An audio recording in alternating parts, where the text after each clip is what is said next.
I'm Nicola Fern, a senior digital learning developer and PhD student at Durham University in the UK. This video serves as a demonstration of the completed PH Quest apps used in my May 2024 experiment sessions. The apps were made in Unity 2022.3, combined with various assets to provide necessary functionality. The BNG asset, VRIF, Virtual Reality Interaction Framework, was used as a base framework as it provided a greater number of scripts and options for creating VR interaction in an easy way as compared to Unity's interaction toolkit. 3D objects were mostly designed in Blender 4, while some were purchased as part of asset packs. The same basic environment setup is used for the high and low interactivity versions. Both apps featured the same initial lobby area where starting settings can be altered and the participant code is entered. As in any learning development project, I saw accessibility as a key requirement for the app, since I didn't know who was going to be using it, and I didn't want to turn people away because of particular disabilities or access needs. And I wanted to ensure the app was comfortable for most people and not likely to cause VR sickness symptoms.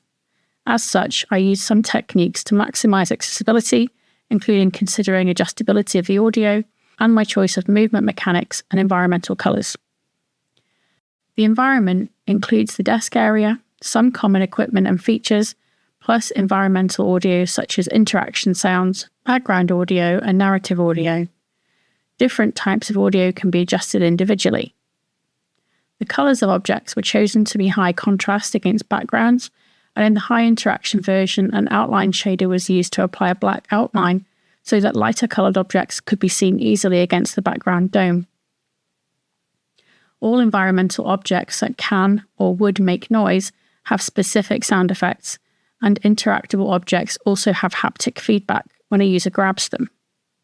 All the sound effects are spatialized so that the user can hear where they are coming from in the environment. The pH scale colours used on the strips have text labels in case the user has difficulty distinguishing them. For accessibility reasons and to minimise the risk to participants in terms of the potential to fall or trip or suffer motion sickness, the apps are designed as a seated experience. The user moves around by adjusting the position of the desk relative to their own location using a grab bar.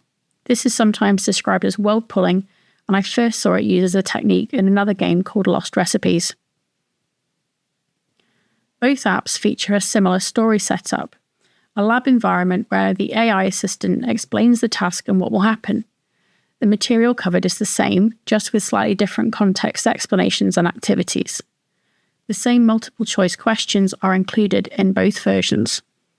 The high interaction app is positioned as a challenge to identify some mixed up samples.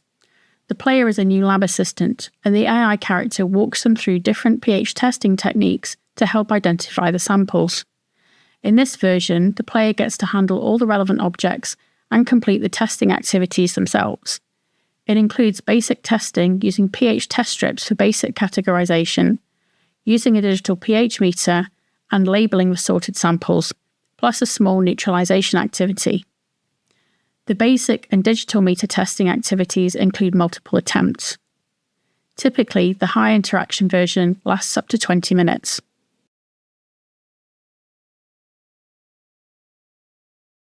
The low interaction version was based on the high interaction script. The player has the same information presented but framed as a training session, so they get to watch 3D animated demonstrations of the activities rather than completing them personally. They can replay any of the demonstrations as many times as they like using a control panel. They get to handle some objects but not complete the activities themselves. This was designed to isolate the meaningful and congruent interactions from more incidental interaction. Typically, the low interaction version lasts up to 15 minutes. Thanks for your interest in my research and for watching this tour. If you'd like to know more about this project, visit my website at www.nicolafern.com.